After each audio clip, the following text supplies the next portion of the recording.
go. Another show. 757 Field Goals. I'm your host, Antoine Corbin. My co-host, Jamal Hawkins, I-64 Sports. Back for another week. Yeah, what's going on? So we had some interesting football this week. And, we're going to get right into our main topic, because we're at the halfway point of the season. Right. A lot of teams got 5 games in already since they didn't have a bye. A couple other teams did have a bye already, so they only played 4 games. But pretty much we're in the halfway point of the season. And we're going to shout out some out-of-district matchups that we got coming up right off the bat. That 804-757 little rivalry we have going on, and down here in our area, of course, because of the Highland Springs thing. So I think we've got Lake Teller versus Varina this week, right? In one of those matchups. We don't choose those games, when they out of district or, not out of district, I'm sorry, kind of out of the area, out of state. So what you got, Jamal? What you got on that? So like you said, it should be a great matchup. Lake Teller's playing up in division-wise. They're moving on up. Varina's D5. I believe Varina's D5, 3-1. So it should be a great matchup. Both teams 3-1. Lake Teller took a loss to Maury. Looks like Varina had a loss in the season opening to Manchester, who, of course, was state title, right? Yep, defending state title, defending state champ. So should be a great game. Like we said, 804 versus 757. We know that's been a big rivalry, especially lately. 804 schools seem like they're catching up. Highland Springs 4-time state champs. Right. Dinwiddie's won a couple in the past. Manchester's won. Year, so we've seen a lot of 804 schools that really been competing. LC Bird, I'm sorry, not LC Bird. Yeah. You ran it for a couple years. So we've seen that gap kind of close in recent years. And I was talking with a youth coach, and even on the youth level, you see with AYF, you see a lot of Richmond teams, Petersburg, Crimson Tide, Rich City Spiders. You see a lot of that, closing in. So should be another great matchup. I'm a Lake Teller graduate, so even though we don't pick, that would be my pick. But we were, it should be a great game, man. 3-1. What you think? What you think about the matchup? I think the matchup's gonna be pretty good. I really expect, again, like I said, if we were picking, I would expect Lake Teller to come out on top. Okay. They prepare pretty well when they travel to play up north teams. Especially when it's deep playoff runs. Different competition. Always challenging. Lake Teller's always said, challenging. Right, and I think this type of thing prepares the teams for the playoffs. Right. Actually, when you play those teams that aren't used to seeing in the area, so you gotta get your film in, you got to get your practice in, you got to get your preparation in. I think it prepares you for the postseason. Right. Do you think? I think about Varina, very high scoring offense. Looks like they've topped 50 points 3 times. They scored 78 actually last Friday against Hanover. So, do you think Lake Teller defense would be able to slow those guys down? I think the brand of defense Coach Sawyer plays over there. I think he's gonna have his hands full, but I think they're gonna be prepared. Right. And another thing with Lake Teller's running game, that might do enough to slow down Varina's offense. As we talked about in the past, it's hard to prepare for Lake Teller's offense, something you don't see a lot, especially with the athletes. You got a guy like Malik Newton who's coming off a full touchdown performance against Booker T. So he's probably, he's rolling at this point halfway. So we'll see. That's another great matchup Friday night. One of our 804 versus 757 battles. Looks like we got another one, homecoming edition. We got Hermitage taking on Maury. So what you think about that matchup? I think seeing what's going on up there, I think Hermitage just lost to the number 5 ranked team up north, Deep Run. Right. I think they had another loss early in the season also. So I think Maury will continue to keep it rolling after their victory over Norview this past week. I really think they'll keep it rolling in that arena. Right. And again, here we go, another I would say preparation for stuff that you may not used to seeing. I know from my experience, those guys up north usually play a little bit more physical than we are used to seeing here in some aspects. So I think just another thing for that coaching staff to be prepared for, the kids to see, they're not used to, playing those guys week in, week out like they are, Eastern District, or Peninsula teams and stuff like that. So I think it's a good game. Why do you think Coach McCain decided to play another Division 5 school? Somebody you could see, potentially see in the playoffs. I think it's just one of those things when you're looking at your schedule. Who can you play? Do you have do you have two openings? Because that's what it has to be. Right. Me coming from coaching most of the beach. It's 11 high schools there. Right. So normally your schedule is set. I know we got rules now that allow them to schedule games out of conference now. Right. But I think when you talk about the Eastern District and stuff like that, where they have a more open schedule, you want to get your schedule set and get a variety of teams. You don't right. really care whether it's, the D5 that you might see in the playoffs, the D6 that you're not going to see in the playoffs. Right. You want to just get your team prepared and give them some of that experience that right. You might not be able to see. Another thing is normally the coaches do kind of the 2-game thing, a home and away game. Okay.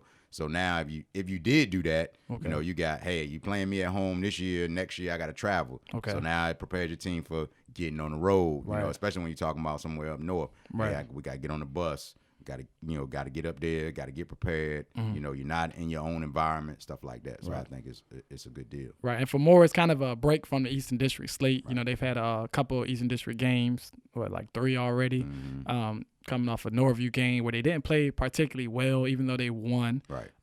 Facing a Hermitage team, like you said, they're just coming off a loss. They actually lost 2 in a row. And Maury's just been blowing teams away. So we'll just say they can continue doing right. that against Hermitage.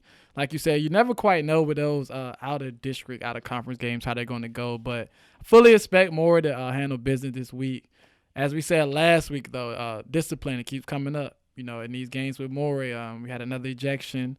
So it's like we said last week, that's something that we really have to take into account as we move closer to the playoffs, these bigger games. Guys, got to stay disciplined. So we'll see if Maury can continue with. They got a homecoming matchup with Hermitage this Friday. So right. I'm sorry. I mean to speak on this as well. Maury's defense has been dominating.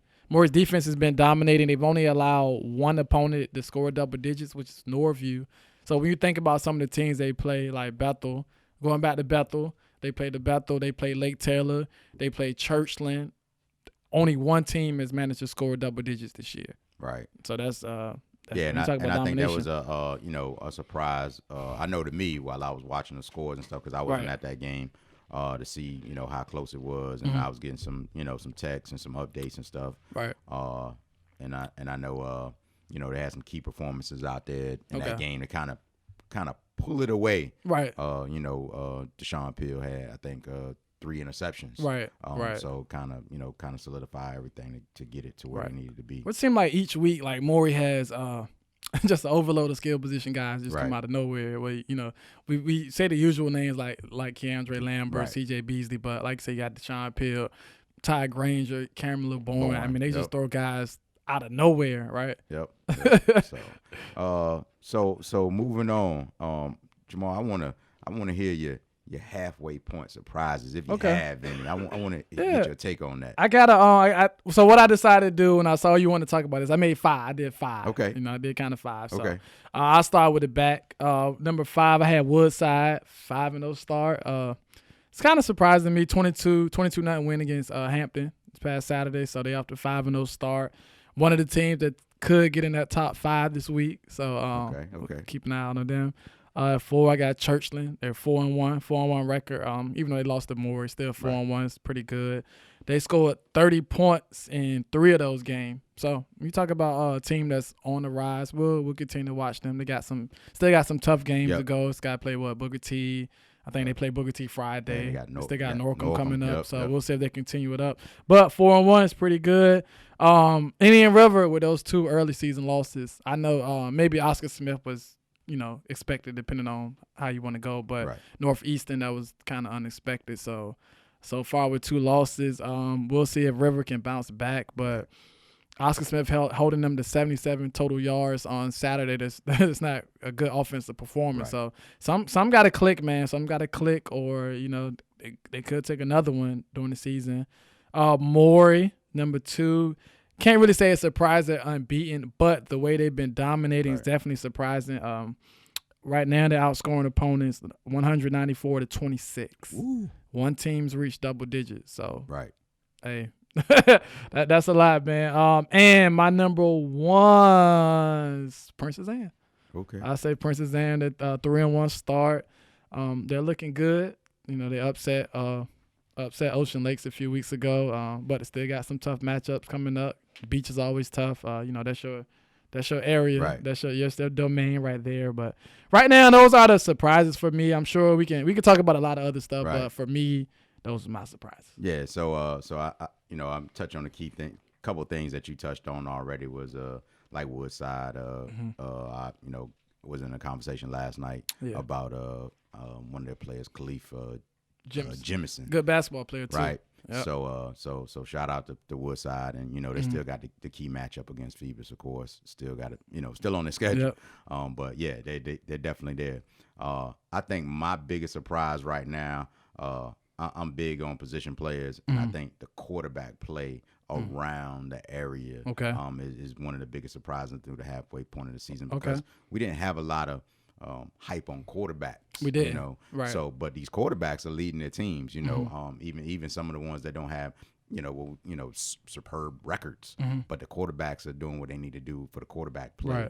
Right. And I think the area is going to see a lot of shine in the future years, because the quarterbacks are going to continue to grow. A lot of young, the underclassmen, right? So that's one of the things. And then you kind of touched on it. Every week we say, this is the game of the week, right? Every week this is the game of the week. Everybody got to be there. Right. And then we look at the score, and it's like, was that really the game of the week? Right? It's been nothing but blowouts every time we say, this is the game of the week. This past Saturday, we expected a close game and a blowout. We expected two, right? We had Woodside and Hampton, and we had Oscar Smith and Indian River, right? And then you look at the score, and you're like, is this really the game of the week? So I'm hoping that we get that game of the week when the matchups happen before the playoffs. We expect it during the playoffs, but during the season, it's supposed to be the game of the week. You're expecting a tougher competition. Right.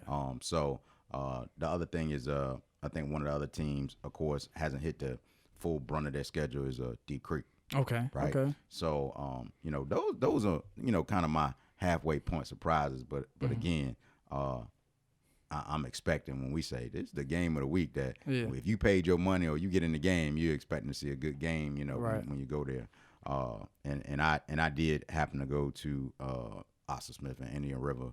Kind of left at halftime, but it just didn't look like the game of the week from what I saw. Right. In that aspect. So how dominant was Oscar Smith in that game? From what I saw, it looked like just two different teams, and I've seen Indian River play before. It just looked like Oscar Smith was on a whole different level for that game. I was expecting a little bit more from Indian River offense. I'll put it like that. I was expecting a little bit more from Indian River's offense. I didn't see it, while I was there. I know there's been a whole lot of social media buzz about referees and all that stuff, but I think, from the beginning of the season, some of our podcasts, I've said it before, like some rule changes and referees going to decide some key, I won't say key game situations, but that's a part of the game. Right. We're all human.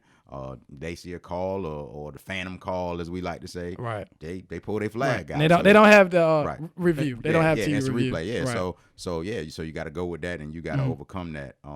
So, but I think, from what I saw, it was just a whole different. It was just a whole different level. Yeah. And the game, of course, the game is packed. It's Saturday.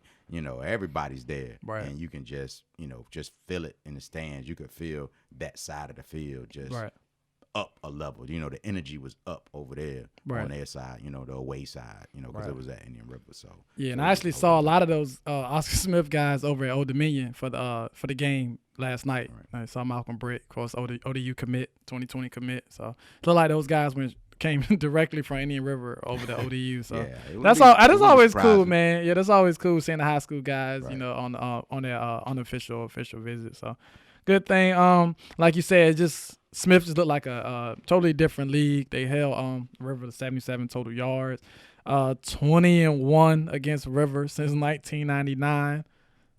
So with the exception of last year, Smith has been dominating, man. And like you said, quarterback play. Their quarterback, Ethan Vasco, 3 touchdowns, 2 on the ground. Hey, that's a good performance. Great performance. So, hey, Oh, and another thing I gotta, before we get to rolling in your I-64 top 5, last week I know you couldn't pick them, but I recall you saying somebody was gonna have 100 plus and 2 touchdowns against Lake Taylor. I did. And he didn't crack 30 yards. He didn't. Blame on his team. No, okay. No, but I did. I talked with someone about that yesterday. And, with facing Lake Taylor, they can go either way, especially if you're depending on the ground game. Because I've seen Northeastern, put up like 200 plus yards against them. Obviously, that won't happen yesterday. But he did get a punt return for a touchdown. Yeah. So he scratched the surface. Yeah, but I just wanted to dig on you there because you did say even though you couldn't pick him as your fantasy, you was like, I still think he can be consistent. But against Lake Taylor, it's tough when you're it's tough, man. It's either feast or famine. Basically, you either gonna get off or you're not. Yeah, and usually you're not really gonna pound them. You might get a long run that boost your stats, but you're not really gonna go 20 rushes for 100 and something yards against them. Just not gonna happen. So I just wanted. Yeah, it's all good. That was get you on that one. That was a great win. Lake Taylor got him 53-12, so a great win. Not bad. So it sounds like you're ready to move into the top 5 for the week. Oh, definitely. So this always highly debated. Last week's top 5. Number 5 we had Phoebus. 4 we had River. 3 Smith, Oscar Smith. 2 we had Salem. 1 we had Maury. Won't really be much change this week. Aside from the fact that Indian River is out. I said we're trying to peek up my notes, man. I'm trying to. Hey, I just want. I'm ready. No, it's not gonna be much change, man. Now Indian River is out, so I did bring Lake Taylor back in. So I have Lake Taylor at number 5. I'll move Phoebus up to 4. So Phoebus is at 4 now. Now this is what we always get the highly debate with the Smith and Salem. I didn't move Smith up. It was a great win against Indian River. Now the reason I didn't move Smith up to 2 is because Salem hasn't lost, and that's not really my thing to move a team down if they haven't done anything to move down. Mm-hmm. So like I always say, the season will play itself out. If Salem deserve to move down, they'll eventually lose. But as of right now, they're continuing to win. So I have Oscar Smith. They're still at number 3. Great win, 3 in a row. Great win, but still at number 3. Salem at number 2. Moore still at number 1. Okay. So, like I said, not too much change. River did move out. Mm-hmm. Now, 2 teams that I did think about putting in was Woodside and Prince's End. I think both of those teams are on the cusp. And it's always tough when you're just doing 5 teams to slot 5 teams as your top 5. So, if we extended it out to 10, probably Woodside, Prince's End will get on in there. But as of right now, that's our top 5. We got Maury at number 1, Salem at 2, Oscar Smith at 3, Phoebus at 4, Lake Taylor at number 5. Okay, I don't know if I can dispute that, especially with where we're at right now in the season. Right. Is it a flip-flop in 4 and 5? I would say maybe. Yeah, it may be. Yeah, because Lake Taylor lost to Maury, who's your number 1 team, but they also beat Phoebus. Right, but now. So you're right. They did beat Phoebus, but they had to come back to beat Phoebus. But they got to win. They beat Phoebus last second. You're right. They did. And to be real, I don't think Lake Taylor's really had an impressive win to bump them ahead of Phoebus yet. Okay. Like they've been winning, but it hasn't been. They beat Booker T, and so I think they can beat Varina. Now we may be talking a little bit. Right. But again, same with Salem and Smith. If a team hasn't done anything to move down, I don't just move them down. Right. I agree. Just to keep changing places. Yeah, I agree. But we got it. We have to stick to where we at. You say, hey, Lake Taylor's number 5. Phoebus is ranked number 4. Right. But head to head. Yeah, you're right. Absolutely. They got to win. And that's always the thing with Smith. Like, we beat Salem in scrimmage. Man, come on, but man. That's not even on the schedule. Let's play it on the schedule. Right, absolutely. The other thing that I would say is, like you said, I don't see a reason for Maury to move down. I don't see a reason for Salem to jump ahead of Maury. But I think one of the key factors that you brought up earlier when we were talking about, Maury and Heritage and stuff like that is that the Salem team is only allowed 12 points the whole season. Period. Right. That's awesome. Right. That's it. Now Prince's and they played. Yeah. Smart scoring offense. So shout outs to those guys who keep grinding on that side of the ball. Oh yeah. and I can't dispute the top 5. Like I said, that was just me looking at the top 5, and because I want to see what your mind is thinking on the top 5. But when you say Phoebus and Lake Tell, I'm like, okay, we go either way on that one. But Phoebus did Phoebus did take a loss. And I enjoy the debates, man. I get it from all ends, but most of the times Oscar. I mean, it's even when I was with my old company, like Oscar Smith was always like they want to be number one. They think they should be number one all the time. That's great. Like I love covering them. Great program, but I think I love the order of this top 3 right now. It'll shake out. Right, no doubt. It'll shake out. That Maury and Salem that we could be looking at that in playoff time. Playoff time. Could be looking at that playoff time. So that's a good one. Now, I want everybody to know that Jamal Hawkins is no longer in the league. The old champ, Pilot Online champion, is no longer in the league. 3-time running he's champ. He's no longer in the league on the pick'em. I'm up by 1 now. You up by 1? Yeah, okay. I'm up by 1 now. Okay. Peninsula let me down, man. Oh, man. I knew they would let me down, man. No, PD let me down. You picked them, so you live with it. So what was the was it Kickertan? That Kickertan game got me? You want me to go in the notes? No, just the one that got me. Just the one that got me. What was the last one that got me? Was it Kickertan, right? No, Woodside. Woodside, Woodside. I picked Hampton. Yeah. You picked Hampton. I'm gonna go a little off center with this week's pick too. Okay, all right. Because I gotta get my lead back. So I'm gonna go for something a little different this week. So we're gonna roll into the pick'em, side, and we got Norcom versus Norview. Start off. Who you got? I got Norcom, and the reason I got Norcom, one of my top performers from last week, DeMonte Dunlap, 3 touchdowns. So I think him versus Cameron Winter Hill, 2 speedsters. That'd be a good little matchup. But I got Norcom in that one. Okay, I got Norcom on that one. Then we go to the Peninsula, your favorite district, Gloucester versus Phoebus, and I definitely have Phoebus in this game. Yeah, I got Phoebus as well. Okay, now Eastern District, Wilson versus Granby. One of my shout out Monte Wilson. He's a quarterback from Wilson. He's one of my played on my AAU team. I'm gonna go with Wilson, Merle Wilson. Okay, I got Wilson too. Okay, Peninsula, we got which I think should be a very competitive game. Yeah. Hampton versus Bethel, but I'm going with Hampton. I'm gonna go with Bethel. Okay. You know what? Because look. Okay. I think this might be the game where I catch you or you break away from. Okay. Me. So I gotta go. I think it's the one game where I can pick a little bit different from you. Okay. This game. All right. Southeastern District, Western Branch versus Oscar Smith. Western Branch has won what? 2 in a row. I think they won 2 in a row. So they beat Kings Fork. I want to say 16-14. But Oscar Smith is balling. Like you said, they're looking like a state title contender right now. So I'm gonna go ahead and keep it rolling with Smith. Yeah, I got Smith too. Staying in the Southeastern District. Indian River after taking a loss against Smith versus Grassfield. I think that Indian River get the corrections going and be back on the winning track. I got Indian River. Yeah, I got Indian River too. I think they'll bounce back. All right, key Eastern District matchup, which I think is going to be I see it as being very competitive on the field. Churchland versus Booker T. For some reason I didn't even pick this game. What? May have been stuck on this one. Like you said, it's going to be a good game. Churchland's 4-1. Booker T just lost. But I think they're a lot closer in terms of talent than their records show. But I'm going to go with Churchland. Yeah, I got Churchland on this one. With Churchland. Southeastern District, one of the teams I spoke about, got Deep Creek versus Lakeland. Lakeland's actually a team I'm surprised that still hasn't won a game yet. I'm surprised they haven't. I was expecting a little bit different with Coach Jones coming over from Oscar Smith. Right. So I'm gonna go ahead with Deep Creek. Yeah, I got Deep Creek too. Staying in that Southeastern District, your favorite team, of course, Great Bridge versus Hickory, and I'm gonna go out on a limb. I got Hickory. Oh my man, I didn't expect you to pick Hickory. You must know something. No, see, look, whenever you do this, you got an inside scoop. You know something. You know something. Hey, I might have to change my pick because you know something. Hey. Because you whenever you pick Gloucester, hey, look, man, this is Bickham. You say you the champ. I just want to get my knockouts in there. Is it at Hickory or Great Bridge? I don't even know. It might be. See, you know something though. You know something. Hey, I just know this your favorite team from the beginning of the podcast. This your favorite team, Great Bridge. I like them Hickory hot dogs. Them Hickory dogs are great. I'm gonna go with Great Bridge. Okay, all right.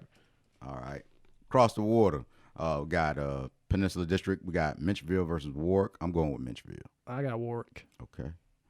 Staying across the water, Denby versus Kickertan. Kickertan. All right. I got Denby on this one. I didn't think we had this many different picks. You know something, man. You know, Hey, must be some quarterbacks out or something. Oh, yeah, I get the injury report. I get the high school injury report, by the way. You get the Twitter report. Yeah, That's right. what it is. So we got staying across that side. We got one of the teams we spoke about, Woodside versus Heritage. Who you got, Jamal? I got Woodside. I got Woodside. I think they'll go to 6-0. Yeah. Yep. I got Woodside too. All right, Southeastern District, Nasman River versus Kings Fork. I got Nasman River. Yep, I'm sticking with Nasman River too. I just don't think that Kings Fork has enough to stop, what Coach Conyers and that team has already built and continuing on over there. Oh, yeah. So, I got Nasman River on that one. Going to the beach, Kellum versus Cox. Cox. I got Cox. You sold me on Cox early, so keep rolling. Definitely going with Cox. Staying in the beach, beach matchup. FC versus Lansdowne, but I definitely have Lansdowne. I think they're rolling right now. I got Lansdowne. Somebody told me that FC is on upset alert against Kempsville.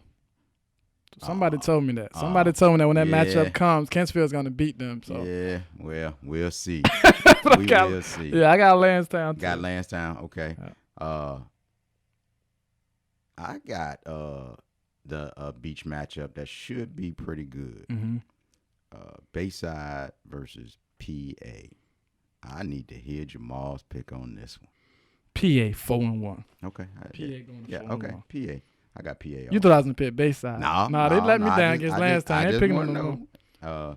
So team you just mentioned, you got Kentsville. They're playing Tallwood this week, and I have Tallwood. I got Tallwood too. Like I said, I think Kentsville, the matchup to watch out for them when they play First Colonial. Okay, all right. Yeah. So the last game that we got on the pick'em is Green Run versus Ocean Lakes. Ocean Lakes. I have Ocean Lakes also. So, right. Like Jamal said, we got we got a 4-game difference right now on paper. Okay. I'm up 1 game, so it could be a landslide, or we could be back in. Yeah, I think we got a little different way. So me and Jamal been some social media stuff been going on. We've been trying to get some stuff for our fantasy players, and it's hard. I don't know. Yeah, coach is sending them stats, man. The coaches didn't turn in the stats. The box scores not being not apparent. Right.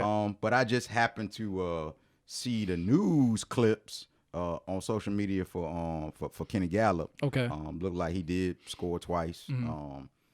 In the game against Granby. Okay. Right. Didn't see anything from Xavier Evans, but I know that Nasman River did pull out the victory. Okay. And I would expect that he had at least 1 or 2 touchdowns in that game based on the score. Yeah. So yeah. Okay. And this week I get to pick first. Okay.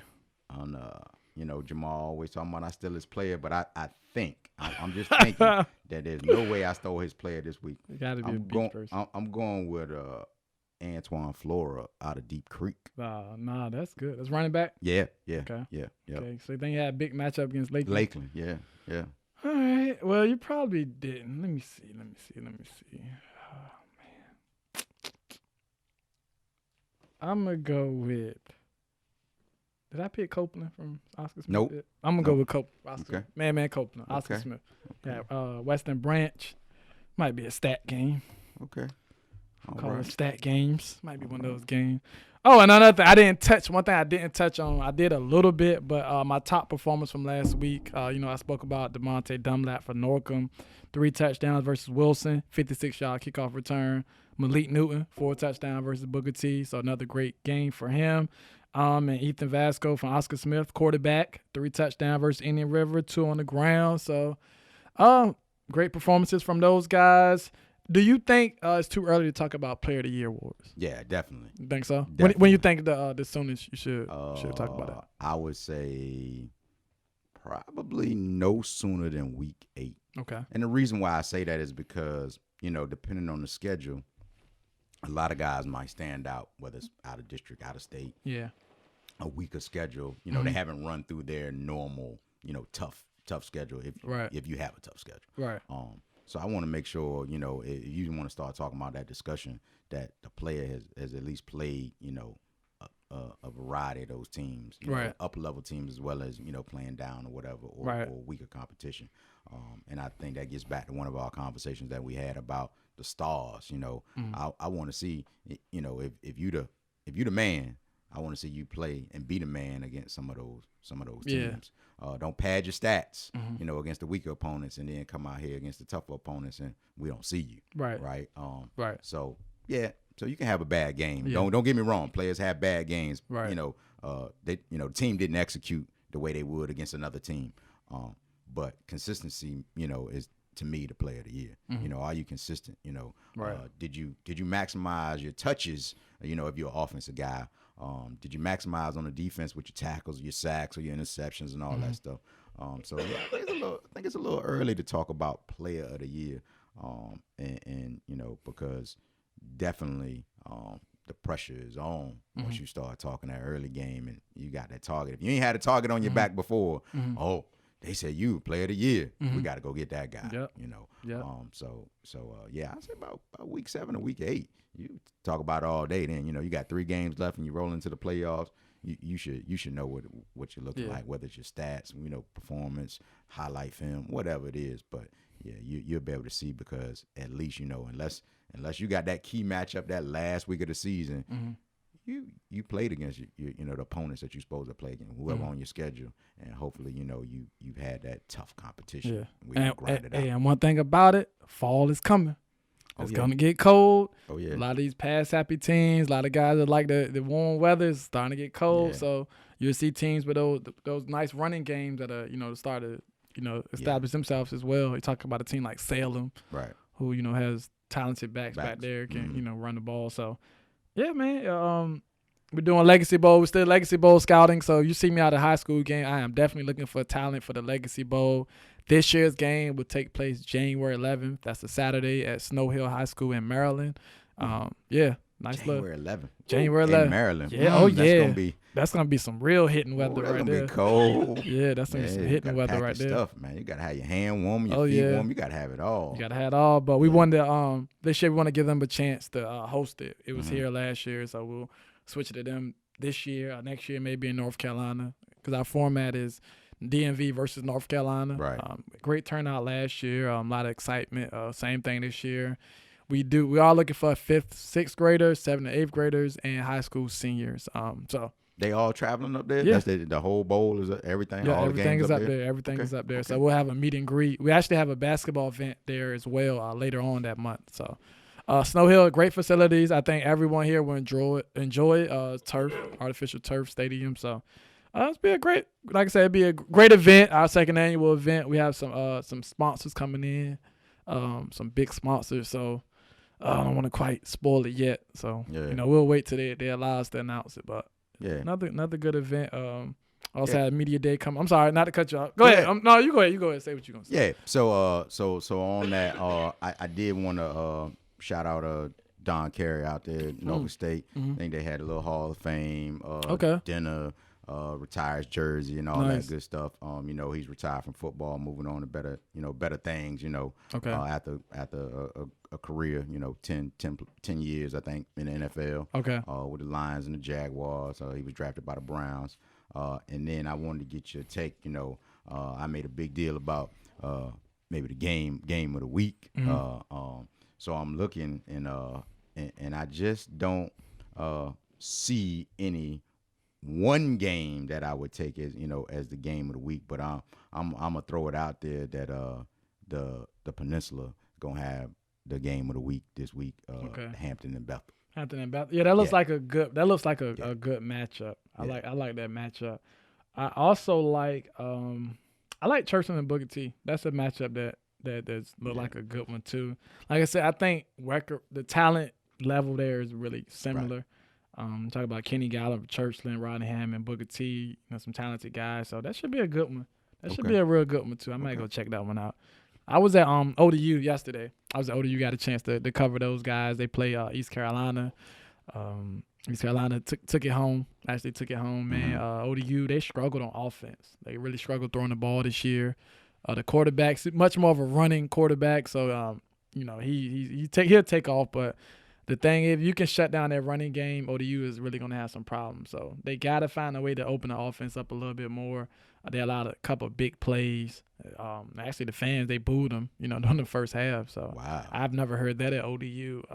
And like Coach Wilder said, it was really more so on like some of those longer third and, long plays that he was calling like runs. And, the fans kind of thought he was kind of mailing it in early. But right. It ended up being a pretty good game. ODU came back late, ended up losing 24-21. So next week they got Western Kentucky in their Conference USA opener. I'll be there as well. So I wanted to do Smith and River, but it's tough, man. Doing 2 games at once, it's tough. So I chose to do ODU yesterday. Okay. I'll be there next week. And so hopefully they can get they're a 3-game losing streak right now. So hopefully they can bounce back. Haven't won since beating Norfolk State season opening game. Right. So hopefully they can bounce back, man. So that's what I ended up doing yesterday. What you doing today? NFL Sunday? What you got going on? Oh man, I don't know. I'm gonna see if my boys can pull it out. We play the Chargers. Try to get a win in the win column. Yeah. I'm a Dolphins fan, but yeah, it's rough right now. All I hear is tank for Tua. Tank for Tua. I was just about to say it. Tank for Tua. I mean, no, I'm not a fan of that. Right. Play the game. If you lose, you lose, right? Right. But I don't really think that a head coach in his first season is going out there tanking on purpose. Okay. I think trying to get your players to play in your system. That's what you have to have. Right. And you have to have the ownership to back you up, the management to back you up to say, I gave you the reins, I gave you the job. If these aren't the players that fit your system, okay, we gotta get rid of them. That's I got to give you a chance to say, hey, I lost or I won with my players doing it my way. So no, I'm so you think that's what's going on right now? now? Yeah. I think the fire sale. I think everybody see the fire sale, get rid of the players, get the draft picks. But let's think about this. The man came from New England.